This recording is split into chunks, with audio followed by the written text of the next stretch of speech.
Tonight we're going to listen to some of the actions that we perform and the torments that I enjoyed because of the actions that would have been performed. But you see, I don't want to tell you too much about that. So I've chosen to take some of the time and tell the Bhagavad Katha. In the Bhagavad Katha, it talks, the Katha is being told by Sukdev Muni to Raja Parikshit. Raja Parikshit has 7 days to live. Cindy, in your 7 final days, what will you do? How will you spend your 7 final days of your life? Auntie Shanti, how will you spend your 7 final days of life? What will you do? Imagine you have a ticket booked for a particular day and you're going on a trip. You have all the time to pack your suitcase and to make all the preparations to go, but you know when you do it? You know when you do it? When do you do it? And then because you do it in a rush, you pack unnecessary things. Then when you do it in a rush, you're confused and you carry confusion with you. One day, packing the suitcase in a rush, I packed the pillow from the bed. I packed the blanket from the bed. I packed the wet towel that I wipe my skin with. And I had no clue because I was confused. And you know who got me confused? Auntie Pam. All the way in India. Confused totally. When I reached the airport at the check-in, the bag is overweight. And they're asking me, what do you have in there? And in my mind, I'm saying, what do I really have in there? When I open, I'm pulling out pillow. You know what the check-in counter people look at me like? But then look who is my friend. Tonight, the Bhagavad Katha is being told to the king who is preparing for that. There is only one thing, one eventual outcome to life. We will all die. Raja Parikshit listens, and so he begins to tell about a Brahmana, a holy man, whose name was a Jamil. A Jamil was a holy, pious, noble Vipra, a Pundit, living by means of performing rituals. Performed rituals to the king, performs rituals for everybody. But a Jamil, this holy man, one day while coming from his puja, holding his chori in his hand and walking, a Jamil stumbled on a Madhushala. What is a Madhushala? Madhushala. Have you ever heard that before? Stumbled on the Madhushala, the rum shop. And stumbling on the Madhushala, a Jamil saw inside of there Sundar Ladki. Sundar means, and Ladki is what? Oh, you all know? Nachata bachata. You know what was happening in there? Music and dancing. They were all intoxicated. And so dancing, what will happen? A Jamil, the holy man, started to lust. And lusting after one of these beautiful girls that he saw inside of there, a Jamil had no control over his lust. There is a difference between love and lust. There is a difference between love and lust. How can we tell the difference? Are we intelligent enough to cipher or to figure out which one is love and which one is lust? Because they both seem to be the same. And so Jamil every day, though he had no ritual to perform, he would put himself in a position, you know what? To peep and to see the dancing that was going on. We live in a world among people who think that when you have on the Indian wear, then is when you have to be holy. Then is when you have to be divine. And after you take out your holy wear, you could be like Ravan. You could be like Lankini. You could be like a demon. We live in a world among people who believe that when I stand in the temple, I'm divine. And after you come out of the temple, you better run when you see them. We live in a world where we believe that God only exists on a Sunday or a Thursday. Our fasting days are Thursday, we'll go to the puja on that day. What kind of effort do we make when it comes to worship and Bhagwan, God? Last night I looked at Mama and her sister, I don't know who it is. And she said to me, we hired a car and we came all the way from Felicity. And I said, you know what will make me really happy? She said, I came here just to see you. I said, you know what will make me really happy? If I could see you tomorrow. She said, well, I'll just have to hire the car again.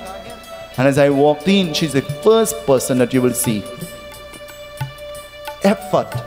When you make one footstep towards Bhagwan, he will make thousands of footsteps towards you. But your intention must be pure. Your intention must be pure. Ajamil, putting himself in this place to see and to peep. Maybe he was Trinidadian, he's peeping. Ajamil, what will happen? She sees an opportunity to get paisa. What is paisa? Money. She sees an opportunity to get money. She doesn't think about age. She doesn't think about status. She doesn't think about respect. She doesn't think about anything. She's seeing an opportunity. Tonight I want to tell you, character above all. Character above everything. Anything and anybody. Character. Ajamil, lusting after her, she took full advantage of the opportunity. And so she moved into the home of Ajamil and she started to live with him. But you know what happened? At his ripe age, she was now in family way, she was pregnant. Everybody was confused and everybody started to talk and laugh about Ajamil. We live in a world among people who talk with you and then they talk about you. Do you know that? We live in a world among people who laugh with you and then they laugh at you. We live in a world where people come to tell you what others have said, but they never say what they said. We live in a world among many people who pretend. Tonight we will listen to what the Guru Puran talks about pretenders. In their next life, I'll tell you, I can't wait. They're born leeches. In their next life, they're born fleas on dogs and cats and animals. Parasites. That's what they're formed as. I'll tell you, very horrific. That's why I don't want to go too much into that. I too got frightened before I came. Ajamil, he was elated, he was happy, but there was no money because character was lost. And so no money, no income, what will happen? Ajamil now started to steal. Ajamil now started to beg. And from being very wealthy, Ajamil now became poor. His wife, she was disappointed in Ajamil. And being very disappointed in Ajamil, what will happen? The time came when the child was born. Ajamil held the child in his hand. Ajamil is the Brahman. Ajamil opened the books and Ajamil found the name for the child. What name he'll put for the child? Ajamil finds the name Narayan. The wife has a great problem. Will you name my son Narayan? What kind of name is that? Who will want to name their child Narayan? And Ajamil said, do me one favor. Just follow my instruction. Name the child Narayan. This brought about great disturbance in the relationship between Ajamil and his consort. Not his wife, his consort. And so she left. Narayan. Ajamil grew Narayan, molded Narayan to the best of his ability. And Narayan grew quickly into a young little boy. But what will happen? You know what will happen? Narayan was growing, but Ajamil too was growing older. We never want anybody to know our age. We never want anybody to think about how old we are. When you're dead, they put it up on your program. They make a program for you. They put it up on your program. Sunrise and sunset. When they watch it, they say, she was there when they invented pitch leak. They look around. Kusum says, she was one of the first cartwheel on the pitch road. The description of how old, how ancient. And you never know. You never know, because when you look, you never see age. Because you know why? The sad truth and the sad reality is the old people behave more brisk and young than the young people. Today I came here just a short time, but anything I wanted done besides Shobha, I said to Auntie Champa.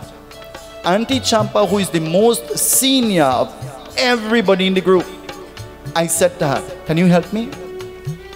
Brisk in no time. No whining, no crying, no talking, no nothing. And when she was finished packing, she said, what do you want again, Papa? I said, Mama, they go say it's Bagande today. They'll say my name is Pakande today. Please, nothing again. Ajamil now tried to mold his son. But you know what will happen? Ajamil is seeing dark shadows everywhere. Ajamil is confused and frightened. And Ajamil is pointing, but there is nobody in the room with Ajamil. He's alone. The wife that he loved, the lady that he loved, not the wife. Wife is the person you are supposed to love. The lady that he thought he loved. You know, it is half lady. Long ago, they used to call it Tita front piece. You ever hear about that? Now they have side piece. You know about that? Side piece used to be bedside cabinet and thing. You all know? Now it's a different kind of side piece. Huh? We live in a very confused society. Very confused. Connection. I want to apologize. The connection. Ajamil, he's seeing all of these things. And what will happen? Ajamil is frightened. He's scared. Ajamil is experiencing this, and there is nobody around him. Can you imagine what his pain is? Can you imagine what his predicament is? There is nobody around him. And slowly, slowly, his breath is being squeezed out of his body. By who? Maharaj, the god of death. The life is being taken slowly, slowly. And Ajamil is experiencing pain, seeing all sorts of creatures and pointing and trying, but the breath wouldn't come. And so Ajamil, finally a word comes out of his mouth. And you know what he calls? You know who he calls? Narayan. Narayan he's calling. He's not calling Narayan Lord Vishnu, you know. He's calling Narayan his. Blessed is the man who has a son whose name is. Blessed is the man who has a son whose name is. Especially if Narayan is in his thought at the time when death will come. The pran, the breath leaves the body. And the Yamduts and Yama, they hold on to the Atma, the soul. But at that time, calling Narayan, the Vishnu Doots come too. And as the Vishnu Doots come, a war is about to happen. The Yamduts begin to fight the Vishnu Doots, and they're fighting. And the Vishnu Doots say, well, we came for him. He has to go to Vishnu Lok, the abode of Lord Vishnu. And the Yamduts say, you forget? You forget who he was married to? Well, not married, eh? Polish word married. You forget? And they sing, but you forget? He chant Narayan at the time of death. So all of that is nullified. And now they all start to fight. Who will get the soul? Where will the soul go? Where will your soul go when you die? Imagine you're restless while you're alive. You could imagine what will happen to you when you're dead. You can't sit down quiet. You can't be focused. You always have to fidget. Anything you're doing has to be noticed. Always an alarm all the time. Confusion, confusion. Oh God, Trinidad, confusion. Huh? All the time, everything, confusion. Can you imagine what will happen to your soul? We must learn to be peaceful while we are alive, so that our soul will enjoy bliss while here existing, so that that peace will be conveyed into the hereafter. It is important to take some time and sit and to reflect and to do some inward reflection and to calm yourself and to bring yourself to a state of peace and tranquility. Those words you only hear when you talk about dead people. Sure of, you have to be dead. And then they say R.I.P. In Hinduism, we never say R.I.P., you know. In Hinduism, we never use those words, rest in peace, you know. Because the soul's journey is continuous. There is no time to rest in peace. Because the soul's journey is continuous. Hinduism teaches us that you don't say rest in peace. Because it is a continuous journey. Om Sat Gati. Ram Nam. Those are the things we say. May the onward journey be a peaceful one. In the name of Ram. Chanting the name of Ram. Only that will bring comfort. But you chanting Ram Nam for somebody who never even think about Ram while they were alive, then what will happen? What will happen at that time? And so, Ajamil, where do you think his soul will go? Where do you think his soul will go? Well, tonight I want to tell you, Ajaja is a... Oh, you all know? Oh, I thought you didn't know. Ajaja is a... And the only time you could judge and find anybody else's fault is when you are perfect. And imperfect as we are all on the pathway to perfection. And many times we will all falter, including myself. We will all falter. It is okay to admit that you have faltered. But tread carefully onto the pathway of righteousness. For the end of the journey, the door of mukti, salvation, will await you. Ajamil, what will happen to his soul? You decide. You think about it. You think about it. Tonight the Guru Puran goes on to tell us many beautiful things. The Guru Puran talks about the actions that are performed and what kind of repercussions come, not here, but in the hereafter. And what are some of the ailments that are suffered in your next birth because of the actions that would have been performed in your previous birth. What are they? I'll tell you. A person who causes hurt, ill speaks a Brahmana, a holy man. A person who causes death to a holy being. A person who destroys the cow. He is born with a hump on his back in his next birth. He is tormented in pits filled with serpents when he dies. And in his next birth, not only having a hump on his back, he can also be born with some kind of skin ailment that will cause him to be scorned by everybody around. A person who disrespects his wife, a person who destroys women, a person who destroys the unborn fetus in the womb, that person is filled with diseases. That person goes through great distress in his next birth, repenting and praying and begging that he or she will be blessed with a child. And so it serves as preventing you from having a child in your next birth. A person who eats of the flesh of animals, who drinks intoxicants, that person, a person who is greedy,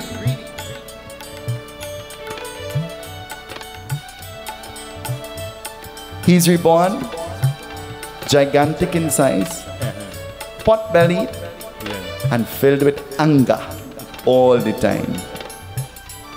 A person who eats too much of sweet food greedily without sharing, neglects to share with those who are in need, wasting and throwing away food, that person is born with a swollen neck. And that person is born or might be reborn to eat out of the garbage as a homeless being. It goes on to say, a person who through his pride, his status, his position, his wealth becomes egoistic and arrogant, talks down, criticizes, condemns, and insults, is born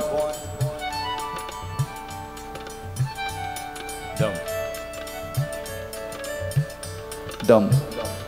A person who bears false witness, who lies knowing that he is telling a lie.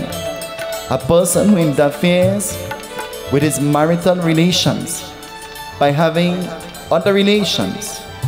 This person is born blind in his next life. The Guru Pran goes on to say, I'm not telling what the torment of the soul will be, because if I tell what the torment of the soul will be, then you know what will happen? It says he's dipped in boiling oil continuously and repents for every time he has performed an action with a person out of his marriage. Narayan, Narayan. A person who strikes a cow, a person who touches books with his foot, a person who uses his foot to touch articles in worship and prayers, a person who uses his foot to cross over the body of others, a person who crosses over the grave of those who have been buried, a person who steps on the ashes of the Hawan, or steps on the ashes of a person who has been cremated. This person is born in his next birth to stammer, stutter, and can even be born deaf. A person who steals jewelry, who steals money, who steals food. We say we didn't thief it, we take it. Huh? But nobody knew that you were taking food. You pack up. A person who steals food, a person who steals to perform worship, a person who refuses to respect his mother or father is reborn as a snail in their next birth. And in the birth that they have deprived mother and father of motherly and fatherly love, their home is infested with snails. It comes on its own. It comes on its own. Narayan, Narayan. The words of the Guru Pran, not my opinion. It goes on to say, a person who steals raw goods, material, and anything is reborn as a locust in his or her next birth. The torment of stealing is being dragged in a pit of fire countless times, repenting for every action that you have performed. A person who steals vegetables and fruits becomes a musky rat. A person who steals honey. A person who steals honey. We have the honey man in the Ganesh Utsav Foundation. A person who steals honey. A person who steals honey becomes a vulture. A person who steals salt, that person becomes an ant. A person who steals flowers and leaves to perform worship. Listen to what it says. A person who steals flowers and leaves to perform worship. That sound familiar? My neighbor know I just take it, Baba. I don't have to ask. Charhawing the flowers and your teeth it, eh? Putting it in front of the murti and bowing. But you teeth it because you did not ask for it. Every time you are taking it, you must. The old people used to say, and it sounded like a joke. The late Basdev Misir used to say, and it sounded very foolish when we were children. Did you ask the tree before you pick it? He said that to us many times. Did you ask the tree before you pick it? We go and we admire the flowers, we admire the leaves, we rangi and rugri and pull and tuck. A mahapap, a great sin, is to break the branches of the tulsi tree. A mahapap, a great sin. When you go to the tulsi tree, you ought never to break the branches of Tulsi Devi. You incur pap, a sin. Scripture has declared that the leaves that should be used in worship and otherwise are the leaves that have fallen off of the tree. But you know, you and I, we are impatient and we want what we want, when we want it and how we want it. So it might be okay to pick the ripened leaves of the tree. The ripened leaves. Do you know the ripened leaves? In Trinidad, there is a proverb we say, the ripe mango remain on the tree and all the green one falling down. Have you ever heard that? What does it refer to? It refers to life and death. Yes. It refers to the age of those who are dying. All the young people dying and all the old people remaining behind. So it is a mahapa, a great sin. It says, it goes on to say, Those who steal of all of these things to perform worship, in the next life, they're reborn as scorpions or birds of the lower species. Thief, because you are thief. We should never be thieves. We should never be thieves. We should never want to thief. Never entertain the thought of thieving, and never keep the company of those who encourage you to thief. Imagine you'll thief upon a ghee to make parsa to offer to God. What will happen? What will happen then? I said to Bonnie, I said, whatever ghee remains in the kitchen, you'll put it in your van and you'll bring it home for me. He say, and who say that? I say, I am saying that. I said, because it might disappear, but I'm sure that when it goes by me, it will be used for the purpose that it is supposed to be used for, and everybody will enjoy. But chances are, if you leave it, you know what will happen? With no conscience, it will go missing, disappear. And you know what? Anything that disappears, nobody knows where it went. True or not? You put something in the fridge and you go back an hour after and you say, who eat it? And they say, nobody. Huh? Actually, you pass by the fridge and somebody might give you somebody else's thing to eat. And when they go looking for it, who will get the blame? You'll get the blame. He goes on to say, what does he say? He who performs rituals, knowing that he is not of the caste to perform rituals, collects in the name of the Devatas, knowing that he is not supposed to, is reborn in his next birth as a wild hog, eating of filth. Narayan, Narayan. He who has been invested with the Yagyopavid, the Janeyu, refusing to chant the Mahagayatri every day as he has promised, is reborn as a black serpent in his next birth. He who has been invested with the power of the Yagyopavid, the Janeyu, and is supposed to uphold the qualities of teaching and imparting knowledge, and does not do this, in his next birth he is reborn as a pitch pine tree. He who has the wealth of knowledge, a Brahman, but never uses this knowledge to add value to any being around him, he is reborn as a mango tree. That's why it is prescribed according to scripture that the wood that you use in the Havan is mango, and because it is the, goes on to say, a person who hates or causes pain to his mother and his father, who constantly has quarrels with sisters and brothers, he who runs or lusts after another being while being married and in a relation, man or woman alike, is destroyed in the embryo, in the womb, before birth, in his next, many times, countless times. He who abandons his husband, her husband, running after another man, or vice versa, becomes a fox or a female serpent in their next birth. He who cuts off his lineage and embraces others as his relatives, depriving his own of love and affection, is reborn as a lizard in his next birth.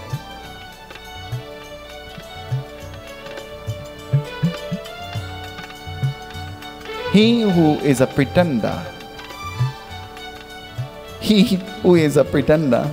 and pretends well, lives his life lying all the time, is born or reborn in the womb of a dog and dies countless births.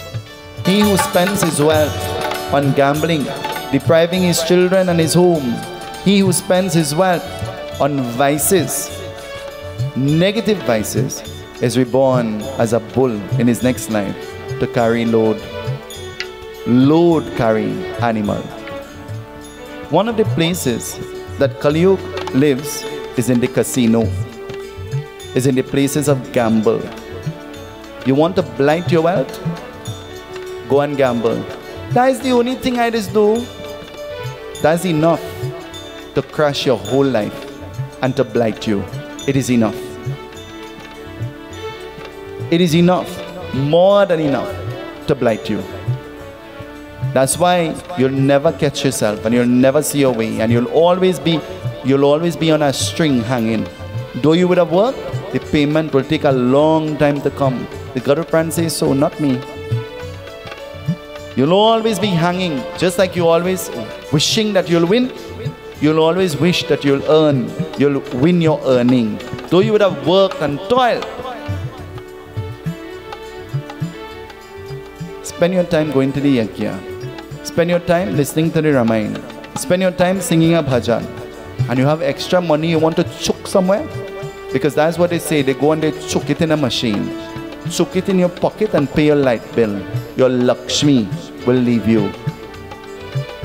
Well, everybody going, well, everybody drinking poison, you'll drink it too. Well, all my friends just do that. Well, all your friends jumping off San Fernando Hill, you jump into. How you are selective? Why you selective sometimes? Why do you choose sometimes? I want to tell you, whether how thirsty you are, if poison is the last thing in front of you, you'll never drink it. Because you know what poison will do to you, isn't it? Well, so too, there are people around us, they're like poison. Always remember that. And in order for your life to be smooth sailing, you know what you have to do? You have to bypass them. Whoosh. Don't even walk slow, you know. Whoosh. When you see them, hello, hi, and you see somebody sneeze. Did you just hear the sneeze? Did somebody just sneeze? Mama, everybody else will say you have COVID. I say, girl, God bless you. Because I was just telling the truth. Give Mama a little clap, everybody. That was God saying, you're telling the truth, Baba. Don't walk slow. Pass them like a full bus. Whoosh. Never settle for less than your worth. Never. Never allow anybody to make you feel that you are something of convenience whenever, if ever, however. Never make anybody feel important. Never place importance on anybody who is insignificant. Because you know what? That will only cause pain to your heart. Recently, a few years ago, a lady said something to me. And she stopped talking to me for the rest of her life. And I said to myself, I said, if anybody ever say that to me again, I will stop talking to them for the rest of my life. And just recently, one of my very good friends, he said that to me. And I see him calling me all the time, even today. But you know what? You know what? I made a promise to myself. I am not perfect, but I am never going to settle for less than I am worth. Never. Never. Character above everything. Keep the company of those who keep the company of those who will uplift them. Keep the company of those who will help you to shine and polish yourself. Don't keep the company of people who are friends that will help you to drag yourself down. Choose wisely. Keep the company of those who will add value to your life. And it's okay. It is okay to feel hurt and pain and agony when there is separation. But a phone works two ways, isn't it? So if you didn't call your friend have an opportunity to call. But anytime your friend decides to call you 1 month after, there is a button, the red button. You all know the red button? You all know the red button? Don't hesitate. Soak your finger in it. Press it hard. And it's important sometimes to put a full stop and turn the page. End the chapter and turn the page and to start afresh. Tonight I want to tell you, the Guru Pran tells many other things. I'm not going to tell you anymore.